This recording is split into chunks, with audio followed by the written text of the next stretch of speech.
At 6 o'clock, or one and only 6 o'clock game, we got TCU, who's 5-2, traveling to West Virginia, who's 2-5. TCU favored by 15.5 points on ESPN Plus. Josh Hoover's going 161 to 246, thrown for 2,124 yards, 21 touchdowns, 6 interceptions.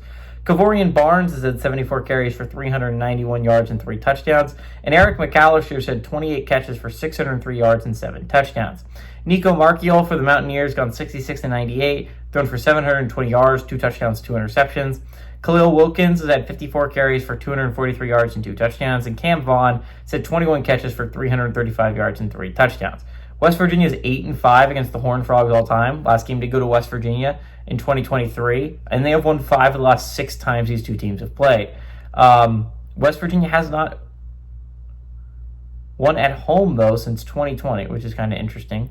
Dykes is 1-1 against the Mountaineers during his tenure as the TCU head coach. So it's kind of interesting to look at. The Horned Frogs are coming off a big win. You're talking about some of the biggest wins of the weekend last weekend, and there are bigger, but TCU staying in playoff contention and eliminating Baylor was a massive way for that to go. TCU has kind of had Baylor's number over the past couple of years, especially since Sonny Dykes has been the head coach, and that's a big win for the Horned Frogs.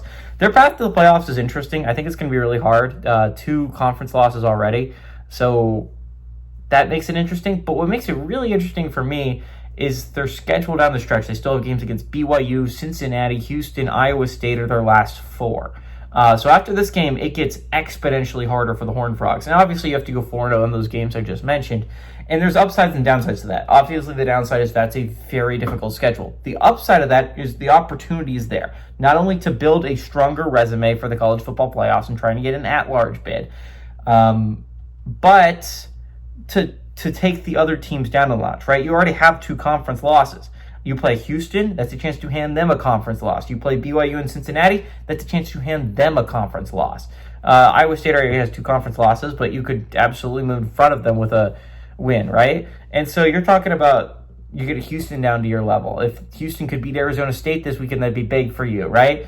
You need to get teams down to the 2-loss category so that you can win amongst the muck. And so, again, this is a very difficult schedule moving forward. Horned Frogs fans has got to be ready for a really difficult stretch of 4 games because none of those games are just listed or gimmies. In fact, all those teams that are listed are still in the college football playoff picture. And not only still in the college football playoff picture, outside of Iowa State, in a better spot to make the college football playoffs than you. So big games coming up for them. This is probably going to be one of the easier games of the year for the Horned Frogs. West Virginia is a really bad football team, which really hurts if you're a Pitt fan watching this. The Horned Frogs need to get this win. I think they do, and I think they blow out West Virginia. I don't think this is a letdown or a look-ahead game because West Virginia is just not good enough for that. Give me the Horned Frogs to win by like 1 million. Give me the Horned Frogs to win and cover on the road.